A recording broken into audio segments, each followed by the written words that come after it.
When was the last time you laughed at work? Today we're talking about why laughter might be one of the most serious things we can practice in medicine.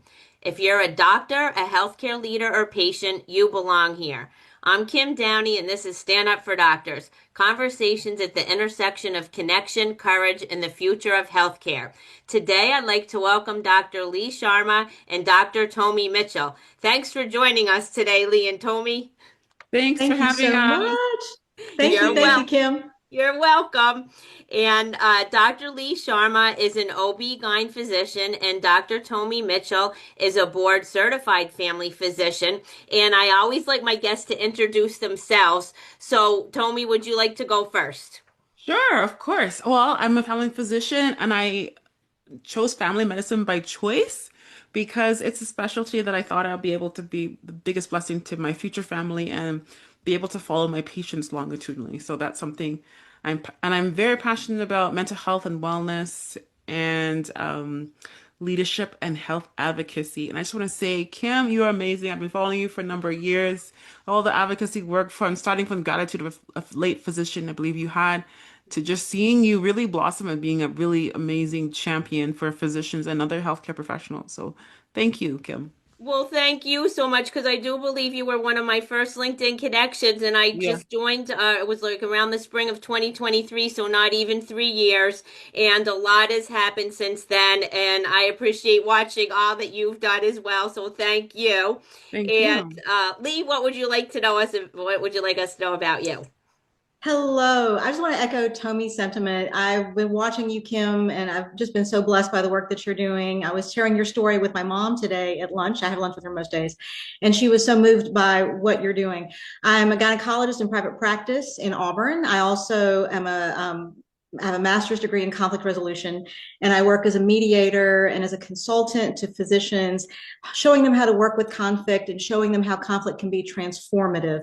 And it's one of the joys of my life to see people actually learn how to engage professionally in such a way that conflict actually makes everything better. Well, I love that. And to dovetail into what our conversation is about today, Tomi's LinkedIn tagline includes laughter as medicine.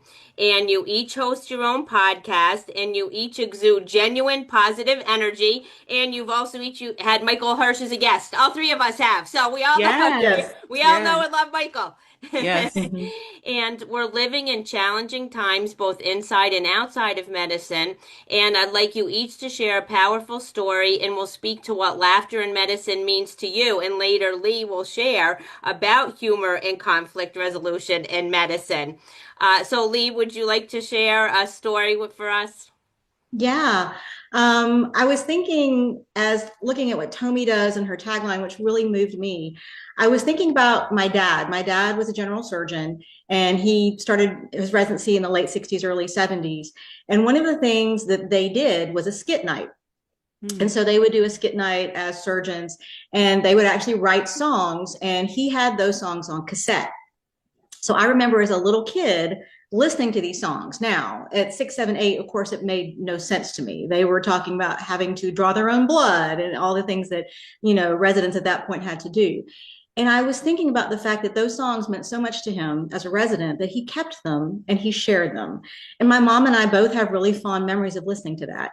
But that was how they supported each other. They were creative, they were humorous, and I have no doubt that he listened to those songs over and over 20 years hence because it meant so much to him emotionally. And how much that got him through was a very challenging process. And it was crazy because I can still sing some of those songs. And so mom was laughing. She's like, "Are you going to sing on the podcast?" I'm like, "Absolutely not. Absolutely not. I don't want to terrorize anybody."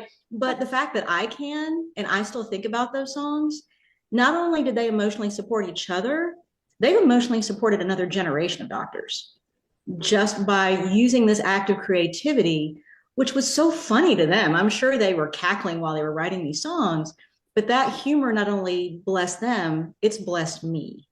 And I just love the fact that humor was able to do that. Hmm.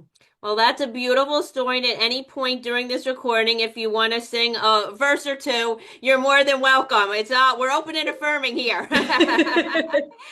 And that just makes me think when I was a senior physical therapy student, we had like a banquet night and we did like skits and would do a roast like for the, professors and everything because you're right, it's hard and draining work. And when you can, release some of that and with humor, that makes all the difference. So thank you for sharing that beautiful story. And Tommy, could you share a story with us? Oh my goodness, there's so many stories. But one thing I know that laughter is almost like a litmus test. If you go into a place, a workplace, a home where you don't feel after some time of being there, that deep, that belly where the smile reaches your eyes, there's a concern. When I realized I was burnt out years ago, I realized the laughter had stopped, the music stopped. As I said in my TEDx talk, like it just stopped. And fortunately, fast forward years later, my patients, when I used to be in a group practice, they'll tell me, Dr. Mitchell, I can always tell which patients were seeing you because they came out the room laughing. Hmm. And that touched me. And even today in practice, a patient came in, the staff was like, yeah, they're a little stressed. Some bad things happened in their life. And I hadn't seen them in a few years. And I walked in there and you acknowledge the humanity, the pain that they were feeling, connect with them, but still find the silver lining. And that is joy. Joy is not denial. It's not negative, like this toxic positivity. It's like what are we gonna do? There's time for tears, and sometimes we cry up, but we also have this laughter, this renewal, this hope. There's another breath. So I didn't really pick a story, but it's like this thing that follows me. If there's not joy, if there's not full emotions in a place where it's there's freedom, there's something wrong. And patients genuinely appreciate that smile, that safe touch, that like we hear you. And where there's appropriate, laughter is important, but again, it comes from it's natural. It's not something that you just plan. It's not like a stand up. It just comes from the heart.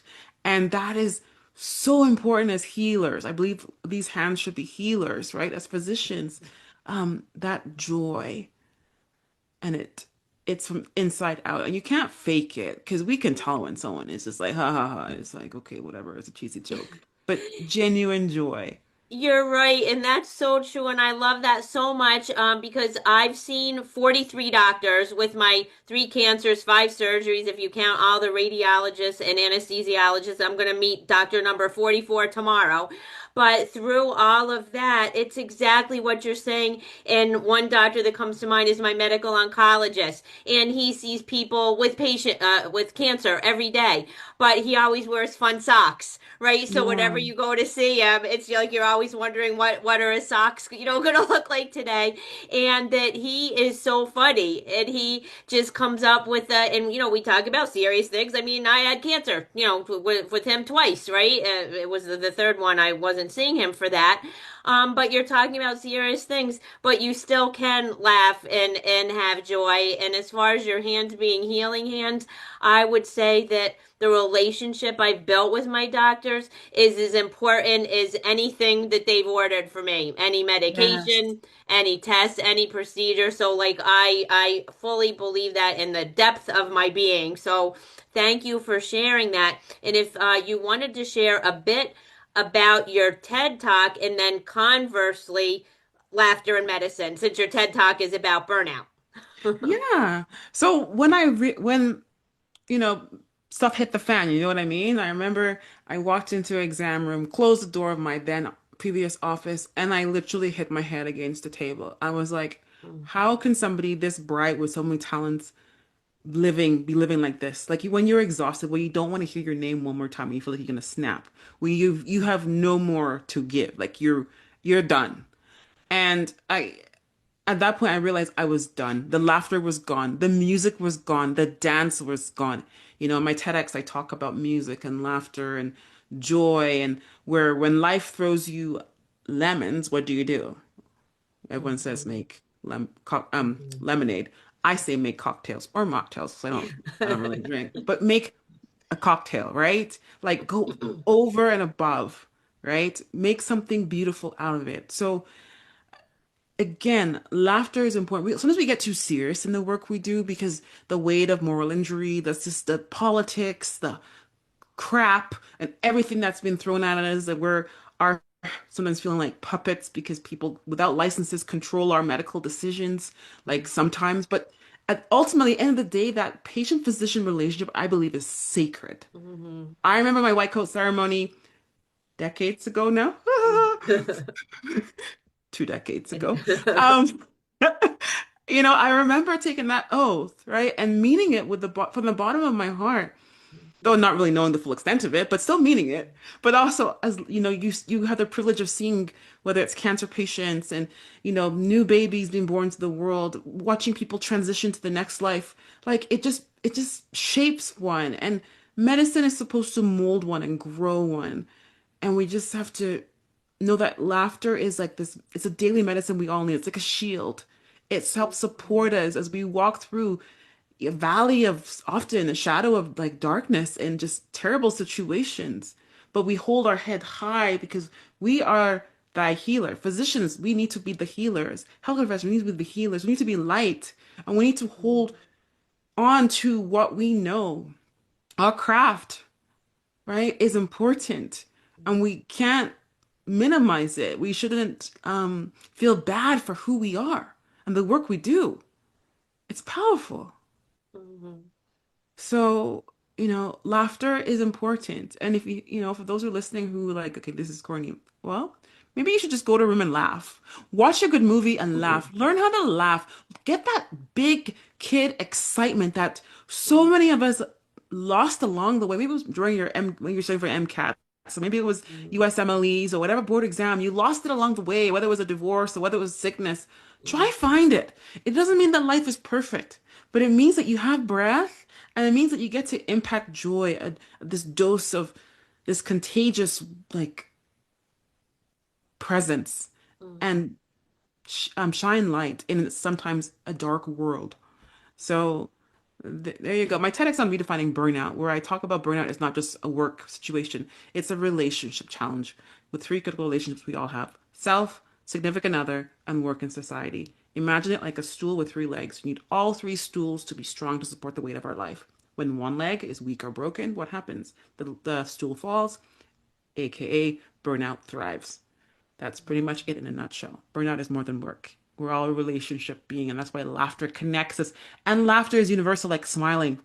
Smile is a smile across the world, as far as I know, unless it's an Mm-hmm. island somewhere that's smiling is angry. I don't know. But Yeah. last time I checked, and where I've traveled in the world, smile is joy. That really meets the eye. Yeah. I love all of that. So thank you for sharing. And Lee, if you'd like to add anything to what Tommy said, and then move on to what we said that you'd also like to share about humor and conflict resolution in medicine. Yeah.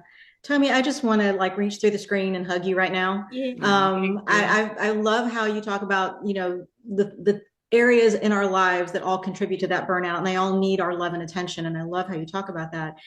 And one of the things that you said that really struck me that I want to expound on is that when there's humor, when there's laughter, where that comes from is important, because it's not Mhm. something that we can generate necessarily. It's not Yeah. something like you said, like it's not a stand-up routine.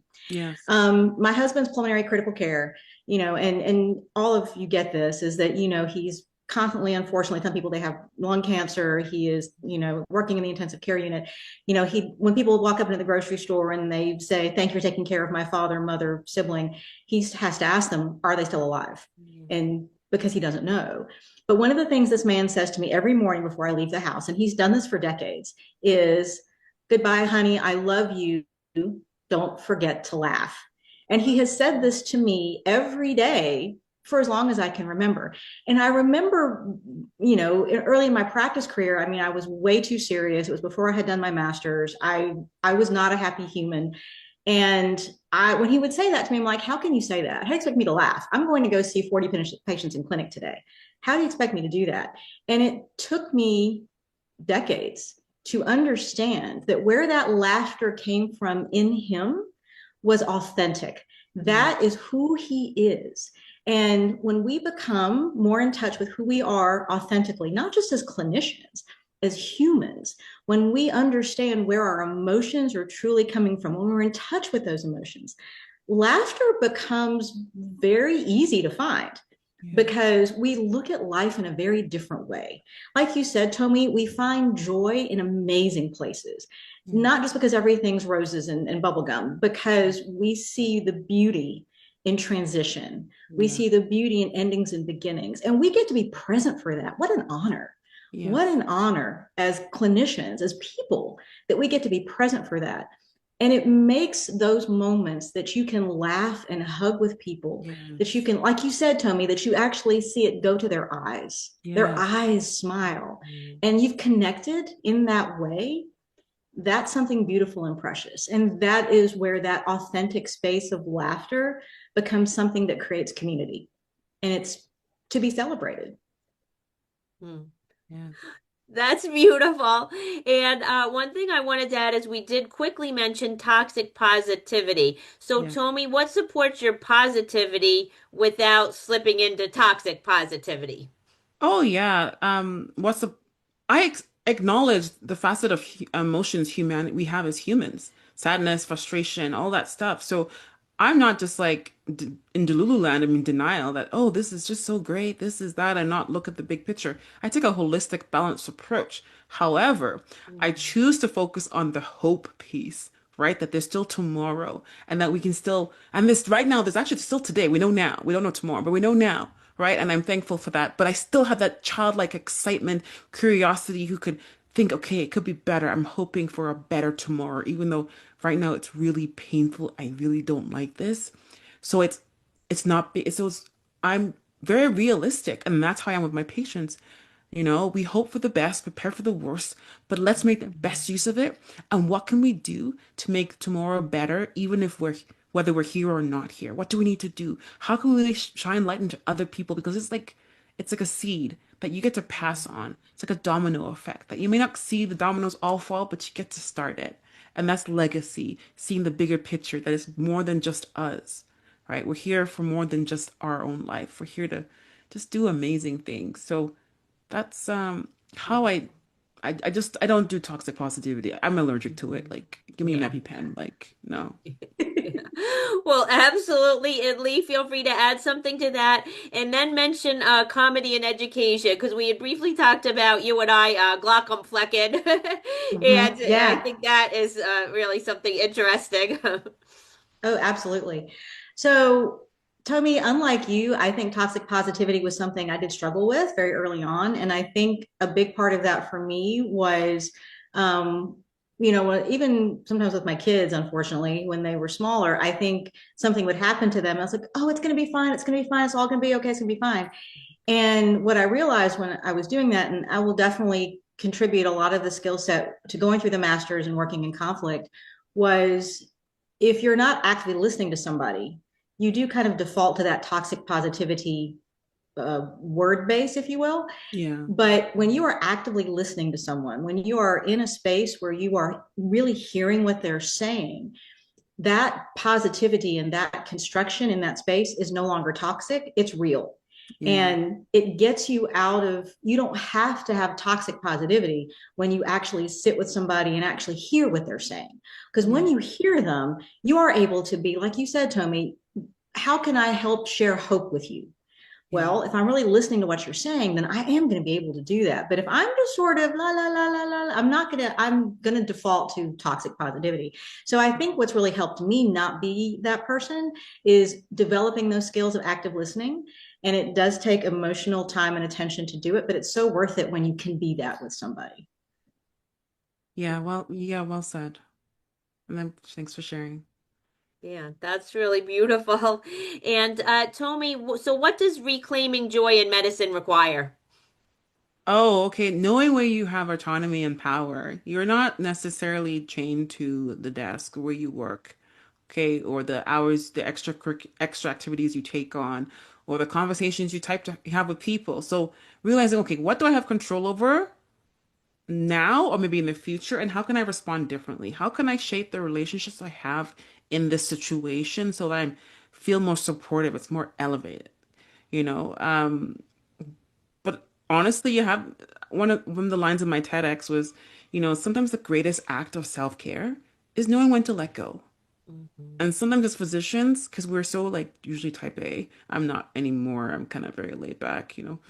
Mhm. But I'm also some way very type A, to be honest. I'm a high achiever. Constantly educating myself like you. I'm in a master's program as well. So I'm like, yep, I hear you. But just like, no, you have a choice. Yeah, there's an opportunity cost you got to think of. You got there's pros and cons, but at the end of the day, you have a choice. Mhm. Right. And you So always do choose have more, wisely. yeah, you always do have more power than you think you do, right? Yeah, people, you really do. And it starts with your mindset. It starts with what's going on here. I could be in the same room with someone else and have a different experience because I choose Mhm. to filter what I don't need to filter. I see people for who they are, not for who I want them to be. And I just, you just start harnessing emotional intelligence, negotiation skills, dealing with conflict resolution, um, critical conversations, another training that's really good out there. Like there's so much stuff to learn, and you almost become like Teflon when you need to. Obviously, for Mhm. short amount of time, we're not meant to be in chronic stress, but you can get through the burning whatever and be like, okay, that sucked. Take a breath Mhm. and go somewhere and hang out with friends and laugh or just whatever it is, right? So that's how I get through things. But again, you have a choice. You do have more choice than you realize. Yes, I do love that. You always have a choice. So, Lee, if there's anything you'd like to add, and then also speak to studies about humor in hospitals as a way of bonding and relating. Yeah, absolutely. I want to add just quickly to what Tommy said. The fact that you have a choice. I think you also have a choice to every day do one thing to try to make the house of medicine better. When you were talking about legacy, that's really my headspace that I've been in for a little bit now of, when I retire and I'm no longer practicing medicine, if whatever it is I'm doing, I want to leave this whole arena better than when I started. And if that's helping to a colleague start a practice, if that's learning about legislation and writing my congressman, if it's Yeah. doing the podcast, if it's speaking, if it's reaching out to a physician that's struggling and asking more than how are you, it's what Yes. color is your heart today? I love that question because, you asked me, how are you? I'm fine. That's not connecting. But if I ask you what color your heart is, you have to think about that before you give me an answer. And I'm going to be more able to help connect with you in that way. So I think that's such a powerful thing that you're doing, Tommy, that you're doing a master's.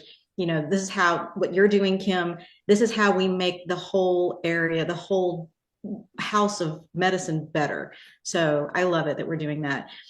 You got me thinking, Tommy, when we were talking about doing this podcast about laughter and conflict resolution. And I was thinking about times that I've been in situations where, for whatever reason, somebody said something funny, somebody said something just being, maybe even snarky sometimes, but the room would break up.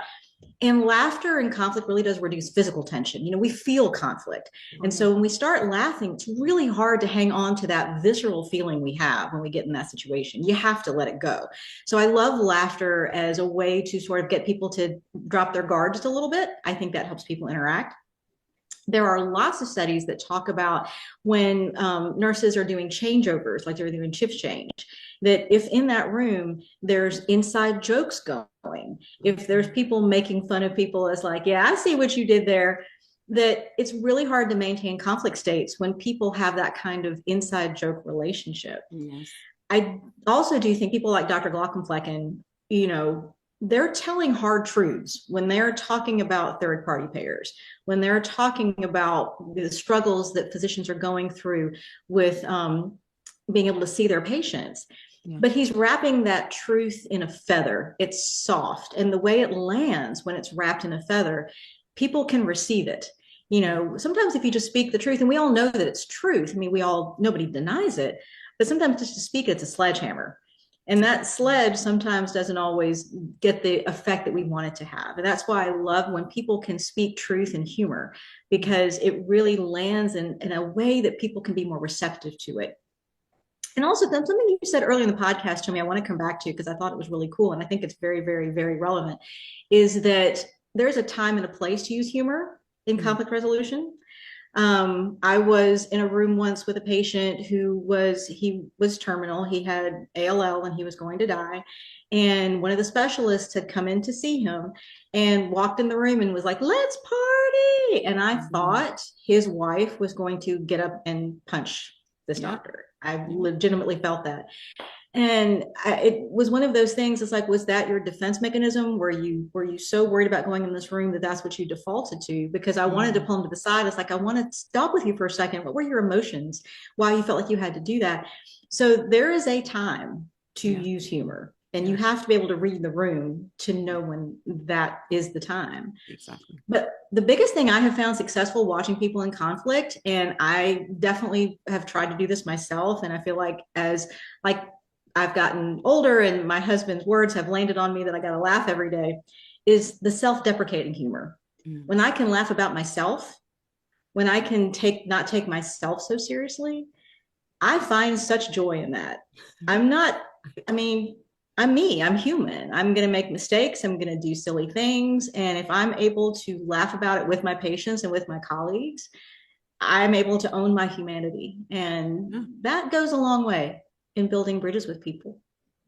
100%. And that also goes with building psychological safety. The fact that you as a healthcare leader Mhm. can acknowledge, your imperfections and that goes a long way. That lets others who are a little bit more stiff to like, oh, okay, they're human too. Oh, I did that too. Maybe I'm not so bad. But Mm-hmm. there's there's a responsible way of dealing with that. So that's beautiful. And we want more of that because honestly, when you feel safe psychologically, where you can give feedback, good, bad, and not so great, and Mm-hmm. still laugh at the end of the day, and still be the relationships are not fractured. If anything, they feel tighter and closer, which is the ideal. It should be bringing you together. That's a beautiful thing. Absolutely. Mhm. Well, I love that in this day and age that we still can, and maybe it's more important than ever to talk about laughter in medicine. So Oh thank yeah. you for having this conversation with me, and I would like for you each to share a take-home action message for our audience. Tommy, would you like to go first? Wow, great question. Well, honestly, when last have you laughed? That's my question. So I want you to laugh. I want you to practice laughter. Okay? Many of us are so serious, whether you have to watch a movie to get there, whether you go play with grandkids or kids, just I want that to be part of your day.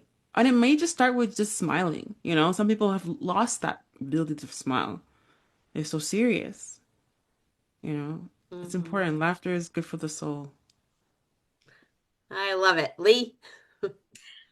Tommy, I love that's your advice.